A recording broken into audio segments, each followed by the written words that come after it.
गिरिडीह। शहर से सटे सिहोड़ी में रविवार को झारखंड धाम एजुकेशनल काउंसलिंग सेंटर का विधिवत उद्घाटन किया गया। कार्यक्रम की शुरुआत दीप प्रज्वलन व फीता काटकर की गई। इस अवसर पर जेएलकेएम नेत्री पूजा महतो एवं नवीन आनंद चौरसिया विशेष रूप से उपस्थित रहे। इस मौके पर उपस्थित वक्ताओं ने कहा कि इस काउंसलिंग सेंटर का उद्देश्य है आर्थिक रूप से कमजोर वर्ग के छात्रों को उचित मार्गदर्शन देना, ताकि वे पढ़ाई के साथ साथ रोजगार के अवसर भी प्राप्त कर सके। केंद्र में छात्रों को विभिन्न प्रतियोगी परीक्षाओं, करियर ऑप्शन और स्किल ट्रेनिंग की जानकारी दी जाएगी। सभी गणमान्य लोग, पूजा कुमारी महतो, पूर्व विधायक गोमिया प्रत्याशी, नवीन आनंद चौरसिया सर, पूर्व प्रत्याशी विधायक गिरिडीह, आप सभी को मैं अपने अंतर दिल से, आत्मा से धन्यवाद देना चाहता हूं कि आप सभी लोग मेरे लिए इतने महत्वपूर्ण समय निकाले हैं कि मेरे सेंटर्स को आप लोग उद्घाटन के लिए आए हैं। इसके लिए मैं आप सभी को बहुत बहुत धन्यवाद देता हूँ। सबसे पहले आज हूल दिवस है। हूल दिवस की हमारे जितने भी राज्य के वीर शहीद हैं उनको मैं नमन करती हूँ। और हमारे पार्टी के अध्यक्ष सर डुंगरी विधायक टाइगर जयराम महतो भी यहाँ मुख्य अतिथि के रूप में आने वाले थे, पर कल रात को एक दुर्घटना हो गई। जब वो कोल्हान से कार्यक्रम करके आ रहे थे तो पुरलिया के क्षेत्र में उनका कार एक्सीडेंट हो गया, जिनके कारण वो आज यहाँ नहीं पहुँच पाए। आज यहाँ झारखंड धाम एजुकेशनल काउंसलिंग सेंटर का ग्रैंड ओपनिंग है, जो सीओडी गिरिडीह में है। शिक्षा एक ऐसी पहल है कि हमारे गांव समाज की, जब तक देखिए कोई भी शहर का जो होता है सिटी एरिया, उसमें आसान होता है किसी को भी पढ़ना, लेकिन जो गांव के बच्चे होते हैं उनको काफी दूरी तय करना पड़ता है। किसी को अगर गवर्नमेंट स्कूल की तरफ से साइकिल मिला, और हर कोई एक जैसे फैमिली से नहीं होते हैं, तो ये शिक्षा एक बहुत अच्छी पहल है, क्योंकि शिक्षा हमारे समाज की और हमारे बच्चों की रीढ़ की हड्डी होती है। वो शिक्षित नहीं रहेंगे, अभी के टाइम में झारखंड का ये स्थिति है कि गवर्नमेंट जॉब भी मिलना दिक्कत है। उनको एक दिशा यहाँ से मिलेगा कि आप कैसे बाहर के कॉलेज में एडमिशन ले, आप कैसे अन्य कोई बिजनेस भी करना चाहे, वो एजुकेशनल सेंटर जो झारखंड नाम है, उनसे एक उनको दिशा मिलेगी। और हमें जब सही दिशा मिल जाती है तो हमारे और हमारे परिवार की दशा, दिनचर्या जो है वो बदल जाता है।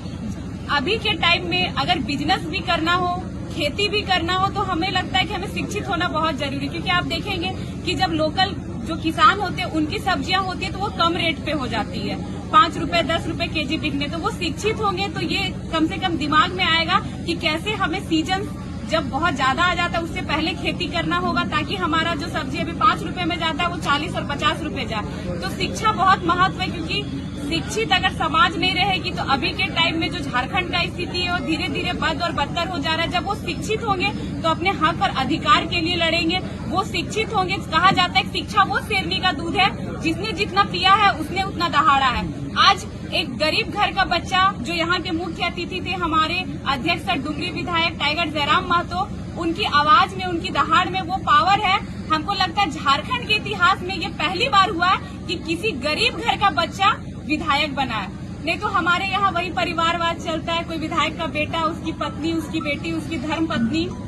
कहा जाता है युवा सख्त है, युवा सशक्त है, युवा सख्त है, युवा सशक्त है, युवा आधार है, युवा विचार है, युवा नायक है। पर जो युवा नायक है वो युवा कभी विधायक नहीं बन पाता है। तो हमारे जो घर के बच्चे होते हैं, सब बच्चों में एक ही तरह का टैलेंट नहीं होता है कि वो पढ़ के गवर्नमेंट जॉब ले ले, डॉक्टर बन जाए, इंजीनियर बन जाए, सीसीएल में बीसीसीएल में जॉब ले ले। सबके अंदर एक अलग अलग टैलेंट होता है कि वो खेल के भी और आगे बढ़े। कोई पेंटिंग से आगे बढ़ता है, कोई सिंगिंग, कोई डांसिंग से आगे बढ़ता है, कोई नेता के रूप में आगे बढ़ता है। तो हमें वो सपोर्ट करना चाहिए, और जिसके अंदर जो छवि है, जिसके अंदर जो क्वालिटी ज्यादा है, उसे उसी क्षेत्र में बढ़ाएं। इस चीज की दिशा ये झारखंड धाम एजुकेशनल काउंसलिंग सेंटर से मिलने वाला है। और साथ ही जितने भी बच्चे शिक्षित होंगे उनको अगर पैसा की भी कोई भी थोड़ा कमी हो तो उनका भी मदद यहाँ से मिल जाएगा। और सभी परिवार से नम्र निवेदन होगा कि बेटा हो या बेटी हो, दोनों को बराबर नजरिए से देखे और दोनों को पढ़ाए। क्योंकि बेटी जब एक समाज से आगे बढ़ती है, पूरे गांव, पूरे समाज का नाम रोशन करती है। आज की जो स्थिति है, कोई भी युवा होते हैं उन पे पूरे समाज की जिम्मेदारी होती है, पूरे घर की डोरी होती है कि हमें कुछ करना है। पर झारखंड में क्या होता है कि एग्जाम का फॉर्म निकला, डेट निकला, चल जाता है। वो 4x4 की जो स्क्रीन होती है, स्क्रीन टच फोन, उसमें अपने जो इमोशन होता है उसका इमोजी अपने फ्रेंड को सेंड करते रहता है। ये अभी झारखंड की स्थिति है और एक ये बहुत अच्छा पहल है कि यहाँ इतनी अच्छी एक सोच जो भैया है यहाँ के डायरेक्टर है वो रखे हुए हैं, और बहुत बहुत धन्यवाद कि हमको यहाँ अतिथि के रूप में लाने के लिए। और हम लोग भी आगे अगर बढ़ते चढ़ते हैं और शिक्षा के ये में किसी भी भाई बहन को अगर यहाँ से मदद भी करना पड़े तो हम लोग उसके लिए तैयार है, क्योंकि जब तक झारखंड पढ़ेगा नहीं, झारखंड का जो एक उगता हुआ सूरज है, कोई भी कोने का कोई भी गांव का बच्चा वो बन सकता है। जब तक वो शिक्षित नहीं होगा तो वही हड़िया और मड़िया में वो बिजी रहेगा।